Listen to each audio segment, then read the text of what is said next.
কিন্তু এইবারের নির্বাচনে থাকবে 2টি কাগজ, একটিতে থাকবে মার্কা আর অন্যটিতে থাকবে ওই যে তখন বললাম ক্ষমতা এখন আপনার হাতে, এই সেই ক্ষমতার কাগজ, হ্যাঁ বা না ভোট, অর্থাৎ গণভোট।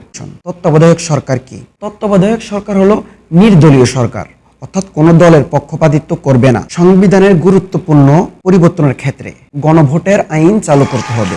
গণভোট হলো একা কোনো সিদ্ধান্ত না নিয়ে যেই দিকে বেশি ভোট পড়বে ওই সিদ্ধান্তই গ্রহণ করতে হবে, এটাই গণভোট প্রক্রিয়া। যত মেয়াদি হোক 10 বছরের বেশি কেউ প্রধানমন্ত্রী হতে পারবে না। সকল দল থেকে যারা নির্বাচিত হবে তাদের মধ্য থেকে 100 জন নিয়ে উচ্চ কক্ষ গঠিত হবে, যেখানে সরকারি দল চাইলেই নিজের মতো করে কোনো আইন প্রণয়ন করতে পারবে না।